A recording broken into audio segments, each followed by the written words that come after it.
everybody. It's me again, Miss Terry. Wanted to talk to you today about the fruits of the Spirit. I hope you've been enjoying the video that I sent your parents for you to watch that has the song about the fruits of the Spirit.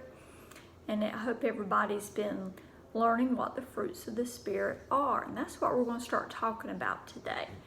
But first, before we start that, I'm going to go back and read John chapter 15, verse 5 again.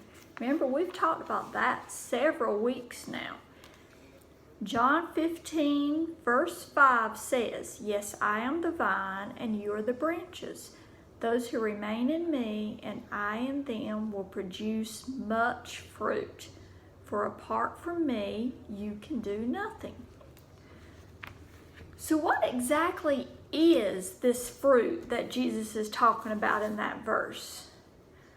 Obviously, we can't walk around producing apples and oranges and grapes or anything coming off of our arms and our legs and everything. So what's he talking about? It must be something else and not what we know of as fruit. The fruit that Jesus is talking about isn't something that grows on the outside, all on the outside. It's something that grows on the inside. It grows on the inside of each one of us. Paul describes it this way in the book of Galatians. Remember, Galatians is in the New Testament. It's the book that Paul wrote to the church in Galatia.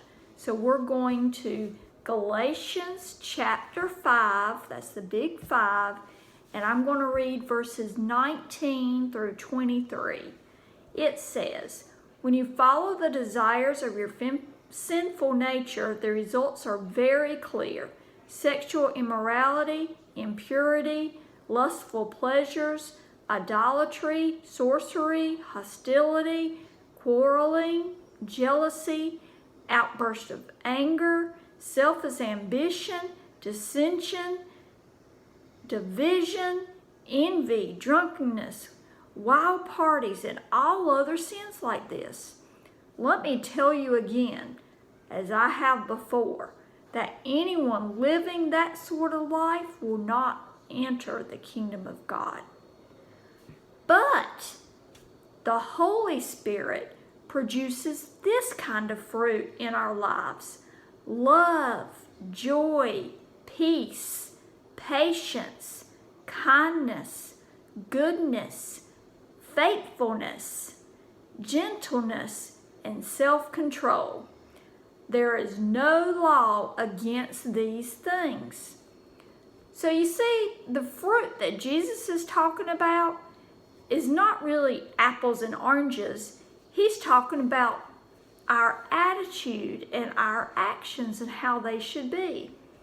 We're either going to produce bad, rotten fruit like jealousy and anger and hate, or we're going to produce good fruit like love, joy, peace, and self-control. I don't know about you, but I prefer good fruit over rotten, nasty fruit. And how do we produce this kind of good fruit that Paul calls the fruit of the Spirit? Does anybody know how we can produce that? We produce that kind of the fruit by staying connected to the source of our strength. And who is that?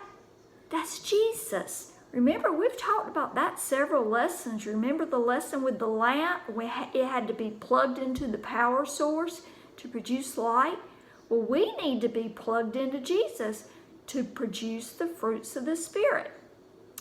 Listen to these fruits again. In verse 22, it says, "But the Holy Spirit produces this kind of fruit in our lives: love, joy, peace, patience, kindness, goodness, faithfulness, gentleness, and self-control.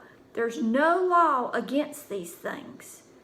So these are the kinds of good fruit that are in our lives when we stay connected to Jesus.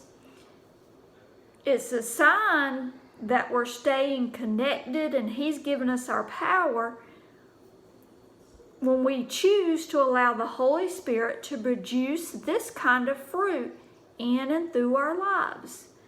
This not only pleases God, but it also blesses others and helps point them to Jesus. Just like an apple tree produces apples, those who are in Christ will produce the fruit that looks like Him. Thinking about this, I have some homework for all of you.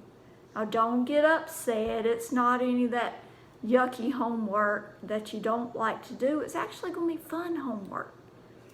So I want you to pick one of these things to do.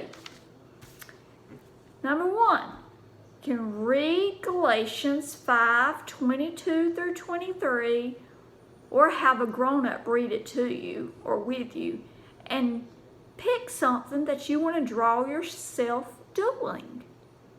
Or actually show your Jesus fruit. That's what we're going to call it. The fruits of the Holy Spirit, we're going to call it our Jesus fruit. You can show your Jesus fruit to somebody. And your mom or dad can record you doing it, or they can record you telling us about it. For example, if you pick the Jesus fruit of love, you could draw a picture of you giving something to one of your family members or a friend or a neighbor, or even doing a chore for them. Let's say that you're with your grandma and she has a mess that she's accidentally dropped on the floor. You could go pick it up for her. That would be a way to show love. And then you could have somebody record it with you doing it, or record you telling us about it. Or you can draw a picture of you helping somebody. Another one would be a good one, would be self-control.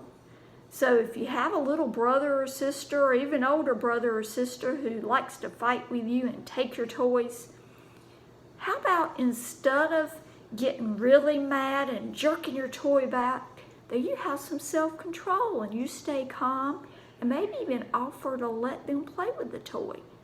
Those will be some good ways to show your Jesus fruit.